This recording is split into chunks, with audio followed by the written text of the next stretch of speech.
Hello students, last lecture में हम लोग संधारित्रों के संयोजन पर आधारित कुछ क्वेश्चन को डिस्कस किए थे। आज के लेक्चर में स्टूडेंट हम डिस्कस करेंगे किसी आवेशित संधारित्र की स्थितिज ऊर्जा, यानी अगर कोई संधारित्र आवेशित किया गया है तो उसकी स्थितिज ऊर्जा क्या होगी।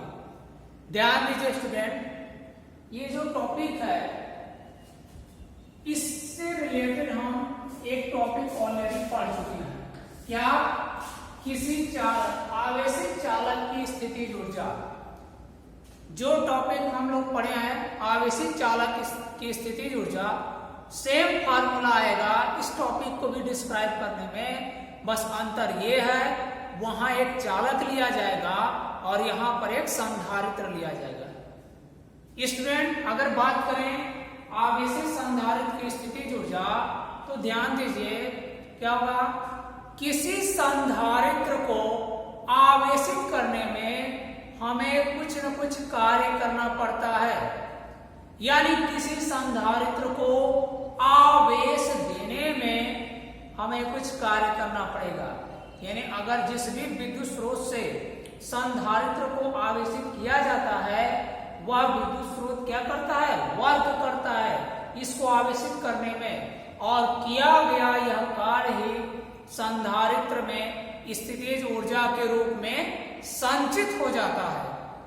तो स्टूडेंट, अगर बात किया जाए आवेशित संधारित्र की स्थितिज ऊर्जा की तो हम यही कहेंगे कि किसी संधारित्र को आवेशित करने में किया गया कार्य ही उस संधारित्र की स्थितिज ऊर्जा कहलाती है। कैसे?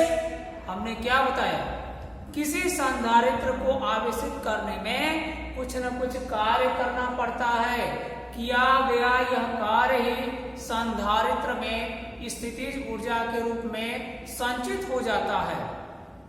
तो इसका तात्पर्य यह हुआ कि किसी संधारित्र को आवेशित करने में किए गए कार्य को ही संधारित्र की स्थितिज ऊर्जा कहते हैं। बात समझ में आ गया स्टूडेंट? अब चलिए इसके लिए हम एक फार्मूला डिराइव करते हैं। मान लीजिए माना एक संधारित्र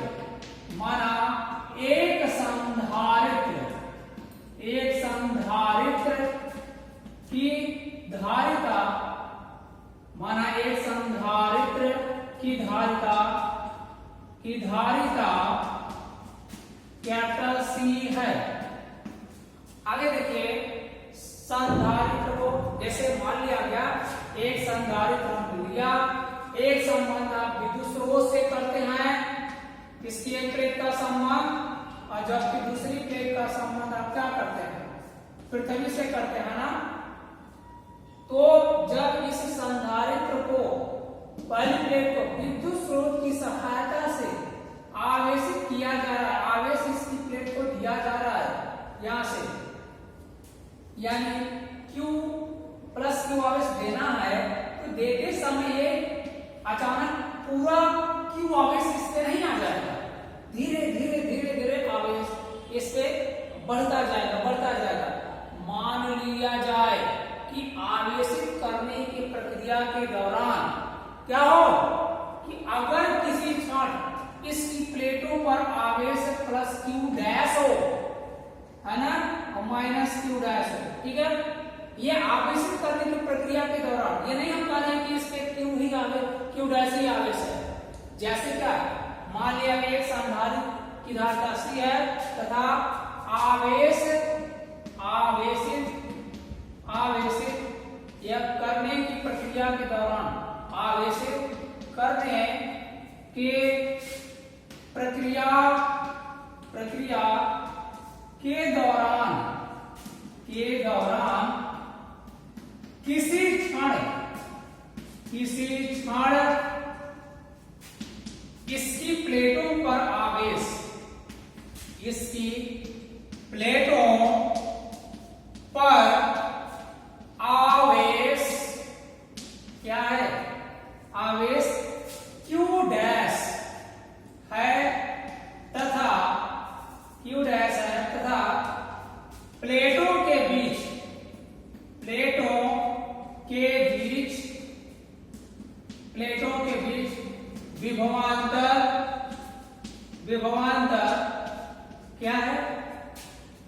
V डैश है तो इस प्रक्रिया में स्टूडेंट क्या होगा, घात का V dash is equal to sorry विभवांतर V dash is equal to Q dash upon C। ये तो यही रहेगा, धारता वही रहेगा, ठीक है ना। अब देखिए Q डैश आवेश तक पहुंचा है, अब क्या करेंगे, आप जैसा हमको पूरा टोटल Q तक आवेशित करना है, लेकिन Q तक आवेशित करने के दौरान किसी क्षण इससे आवेश Q डैश है, अब क्या हो, Q डैश के बाद थोड़ा सा और आगे आवेश दिया जाए तो उसमें किया गया कार्य कुछ होगा, ठीक है ना। अब क्या होगा, यदि क्या होगा, संधारित्र को और आगे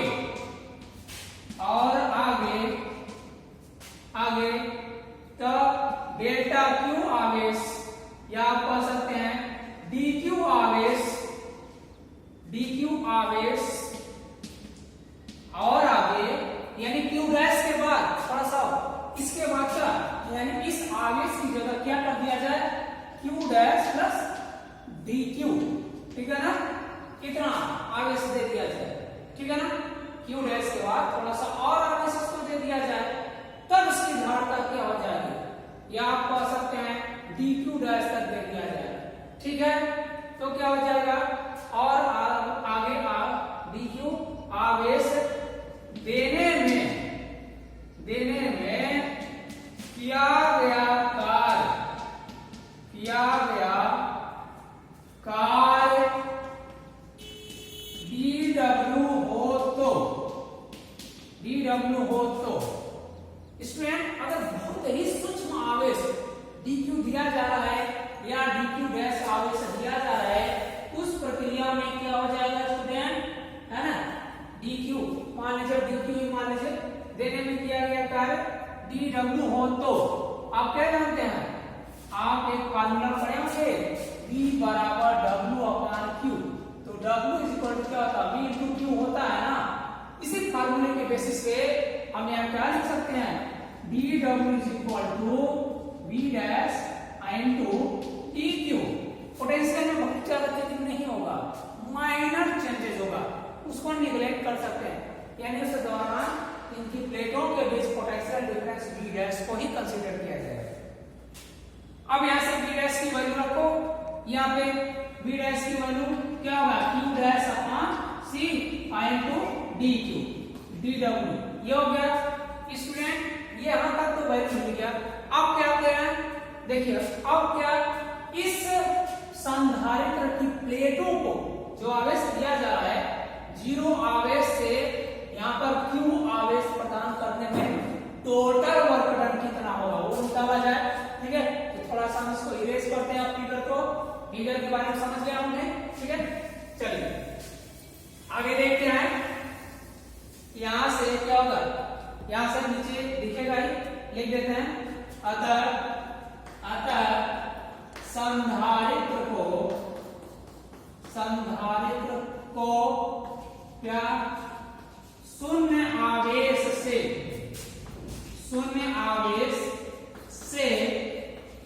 Q आवेश तक आवेशित करने में यहां लिख देना है, आवेशित करने में किया गया कुल कार्य क्या मिल जाएगा student, W is equal to, इसी को हम इंटीग्रेट कर देंगे, समाकलन कर देंगे, कहां से, शून्य आवेश से, ठीक है ना, Q आवेश तक, यानी इंटीग्रेशन 0 टू Q, किसका, जो सूक्ष्म मान मिला है कार्य का, इसको।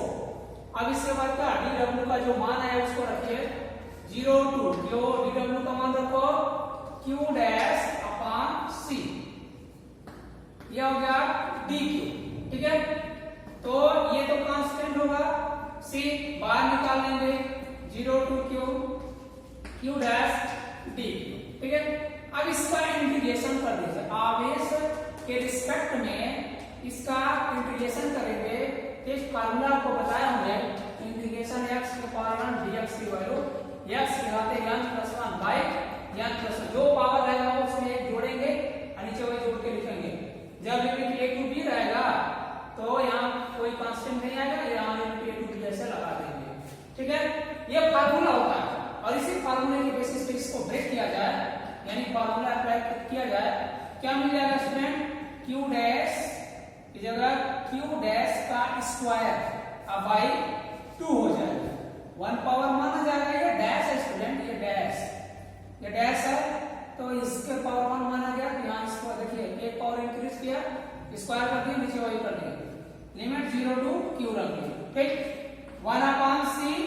अब क्या करेंगे, ऊपर वाला लिमिट q की जगह पहले q डैश की जगह पहले रखो, q डैश की जगह q रखोगे तो q हो गया, स्क्वायर रहने दो बाय 2 माइनस, अब q डैश की जगह क्या लोअर लिमिट रखते हैं, इसमें माइनस रहता है लोअर लिमिट, यानी 0 का स्क्वायर अपॉन 2। अब यहां से देखिए 1/c ये आ गया q स्क्वायर अपॉन 2, अब माइनस ये ओवरऑल टर्म क्या होगा 0 हो जाएगा। यहां तक तो समझ में आ गया होगा। इसके बाद का टर्म हम इस साइड में लिखते हैं इरेज करके। ठीक है, इसको मिटाते हैं।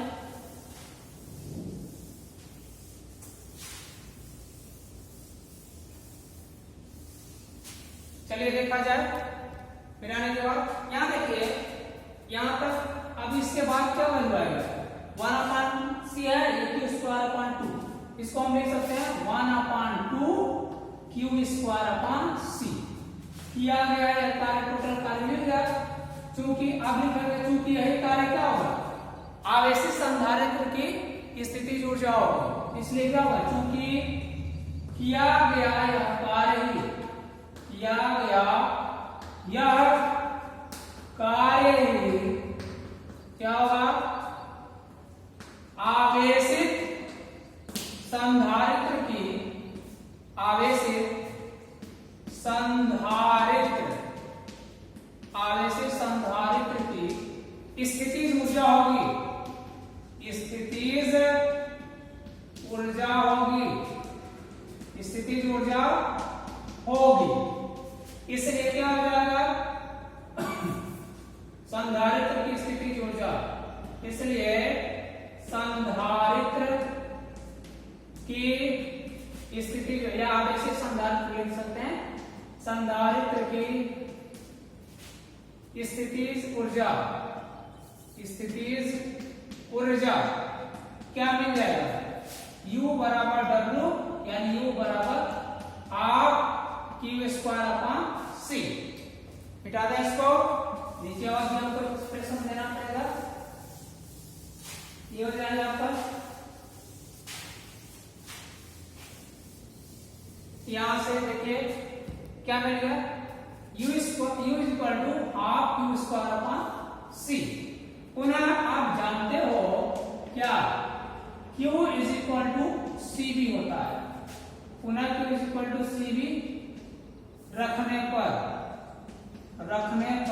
क्या हो जाएगा, u is equal to half, q की जगह cb रखो, c का होल स्क्वायर अब c क्या मिल जाएगा, half c square b square upon c, एक c कैंसिल हो जाएगा ना, क्या बच जाएगा, half ac b square, u का एक और ये फार्मूला किस रूप में आ गया, पुनः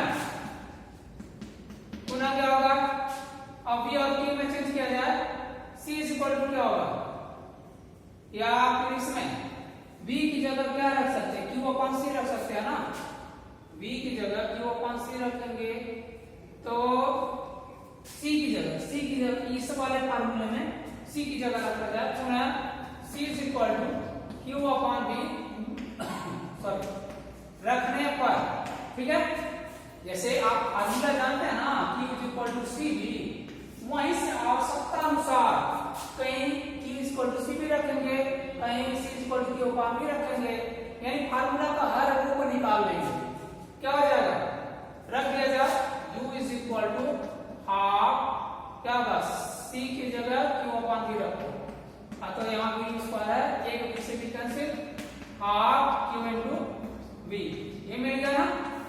अतः तीनों एक दूसरे, ये भी और ये भी तीनों एक दूसरे के इक्विवेलेंट है, एक ही फार्मूला है तीनों, बस यहाँ q और v के रूप में है, c और v के रूप में है और q और c के रूप में है, यानी अलग अलग पदों के रूप में है।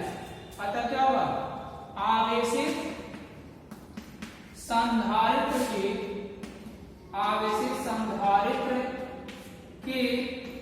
स्थितिज